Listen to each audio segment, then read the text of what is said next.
ஜீவநீரோடை ஊழியங்கள் வழங்கும் இதயத்திற்கு இன்று ஒரு சிந்தனை. பாடுகளினால் போதனை. பாடு துன்பங்களின் வாயிலாக அவசியமான பல பாடங்களை நாம் கற்றுக்கொள்ள செய்வது தேவனுடைய சித்தத்தின் ஒரு பகுதிதான்.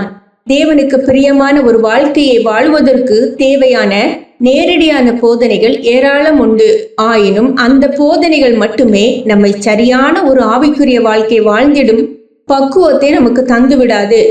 ஆவியில் எளிமையாய் இருக்க வேண்டும் என்பது இயேசுவின் போதனை. அதற்குரிய பலன் பரலோக ராஜ்யம். ஆனால் ஆவியில் எளிமை அல்லது உள்நிலையில் உண்மையான தாழ்மை என்பது இதனை படிப்பதாலோ பின்பற்ற தீர்மானிப்பதாலோ வந்துவிடாது. ஒரு மனிதன் உள்ளான நிலையில் தன்னுடைய உதவியற்ற எளிய நிலையை தானாக உணர்வது கடினம். சில பாடு துன்பங்களின் வழியாக கடந்து செல்லும் கட்டாயம் நேரிடும் போதுதான் தன் இயலாமையையும் பலவீனத்தையும் சூழ்நிலைகளை சந்திக்க திராணியற்ற தன்னுடைய இதய நிலையையும் அனுபவபூர்வமாக அவன் உணர முடியும். அப்பொழுதுதான் அவன் தேவனை முற்றிலும் சார்ந்து நிற்கத்தக்க ஒரு தேவையினை சரியாக புரிந்து கொள்ள முடியும். யாக்கோபு நெருக்கடியான சோதனைகள் வழியாக கடந்து செல்ல நேரிட்ட போதுதான் சுய பலத்தின் இயலாமைகளை புரிந்து கொண்டு தேவனை சார்ந்து நிற்க வேண்டியதின் அவசியத்தை கற்றுக்கொண்டான்.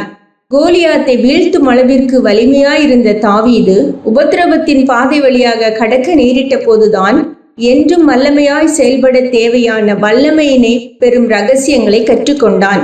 தேவன் வேதாகமத்தின் மூலமாக போதிப்பது மட்டுமின்றி சோதனைகளின் வழியாக வரும் அனுபவங்கள் மூலமாகவும் நமக்கு போதிக்கின்றார்.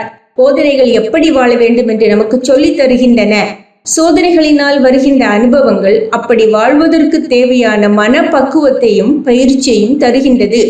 நிக்கதேமுவை போல மிகுதியாக வேத போதனைகளை கற்றிருந்தாலும் தாவீதை போல வாழ்க்கை போராட்ட சூழ்நிலைகள் வாயிலாக கடந்து போக நேரிட்டால்தான் தேவனை அறிகின்ற அறிவை பெறவும் அவருடைய வழிகளில் நடக்கத்தக்கதான ஆவிக்குரிய ஞானத்தை பெறவும் முடியும். சிந்தனைக்கு, நன்றாக ஆராதித்தால் உனக்கு மகிழ்ச்சி, நல்லவராக வாழ்ந்தால் அநேகருக்கு எழுச்சி. நன்றாக ஆராதித்தால் உனக்கு மகிழ்ச்சி, நல்லவராக வாழ்ந்தால் அநேகருக்கு எழுச்சி.